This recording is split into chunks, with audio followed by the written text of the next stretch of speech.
As of today, February 1st, 2023, Tom Brady has announced his retirement for the second time. He announced his retirement 1 year ago today, and then came back about 2 weeks later. I made a video last year with the exact same topic in mind, so this year I only think it's fitting, and if it's another time next year that I have to do this, then so be it. Here are 5 quarterbacks that could replace Tom Brady in Tampa Bay, and I'm not talking about, career-wise, because there's only going to be one Tom Brady, but I mean just in terms of replacing that role of, the lead guy in Tampa Bay. Also important to note that they might keep Kyle Trask and they might try him out, and I think they realistically should. He'll be their cheapest option. We're going to hop right into the video though. If you guys aren't new and you want to see some more videos like this, please be sure to leave a like, subscribe to the channel if you have not already. And with that said, let's get right into it. At number 5, we have Zach Wilson. To say the least, Wilson's tenure with the Jets has been rather volatile. That seems to be a theme with young Jets quarterbacks, but we move on from that point. Since 2021, when he was drafted with the number 2 overall pick, 55% completion, 4,000 passing yards, 15 touchdowns, 18 interceptions, which is tied for 19th most since 2021, and a little under 71 passer rating. He is 21st among quarterbacks in rushing yards during that span. He is tied 11th in rushing touchdowns. Wilson is still very young, and it's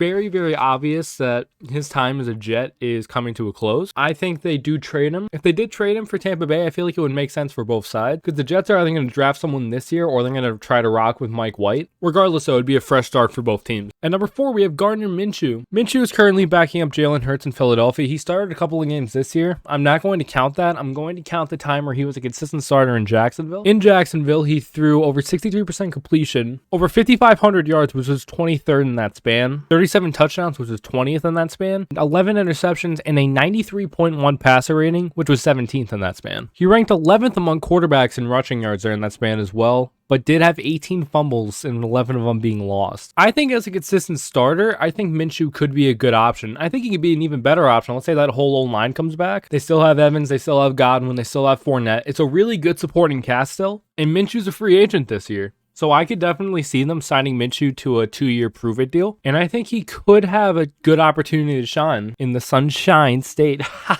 ha, God, I'm so funny. No, you could shoot me. I'm sorry. At number 3, we have Jimmy Garoppolo. Jimmy G is one of those quarterbacks where I classify him as overhated. Is he an amazing quarterback? No. But is he better than people give him credit for? Of course. Since 2019, he is tied 3rd in completion percentage. He is 19th in passing yards. He is 19th in passing touchdowns and 10th in passer rating. He has also helped lead the 49ers to the NFC Championship on 2 occasions and the Super Bowl on 1 occasion. And this year he was having a really good year, potentially a career year before he broke his foot. Garoppolo's a free agent this year, and never say never, but I'm gonna just safely assume he is not going back to San Francisco. Similar to Gardner Minshew, I think it would be something that would be mutually beneficial. I will say though, for storyline's sake, it'd be hilarious if Garoppolo, who backed up Brady in New England for all those years, if he was Brady's predecessor in Tampa Bay, that would just be so poetic in my opinion. I really hope that happens, honestly. At number 2, we have Derek Carr. Carr is most definitely not going back to the Raiders at this stage. He is definitely going to get a fresh start somewhere, and I think Tampa Bay would be a really solid place for him. Since 2014, when he was drafted and when he was a full-time starter, almost 65% completion, over 35,000 passing yards, which is 4th most since 2014, 217 passing touchdowns, which is 7th most in that span, 99 interceptions, a 92 passer rating. He has less than 1,000 rushing yards in the last 10 years. Has 6 rushing touchdowns and 80 fumbles, which is most among quarterbacks since 2014,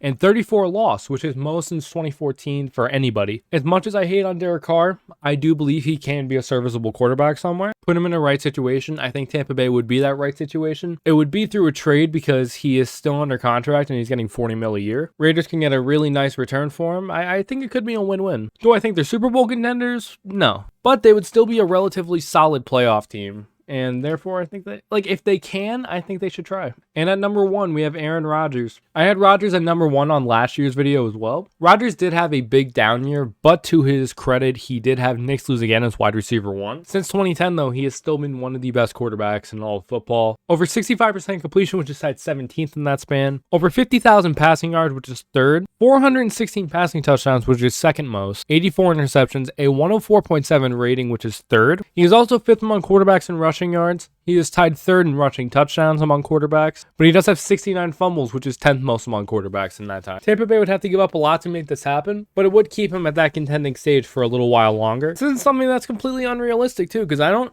like, same thing. I don't really think Rodgers is going to be in Green Bay for much longer. I could be wrong. I was wrong last year. However, it's a different vibe. It's a younger team. I think they're going to move towards rebuild mode. Unless they're able to get some sort of star receiver or just make a bunch of great moves, I don't think this team is going to be a playoff team next year. So yeah, that's it from me though. Thank you guys so much for watching. If you guys did enjoy this video and you want to see some more like it in the future, be sure to leave a like, subscribe to the channel if you have not already. And with that said, I will see you all in the next video. Peace out.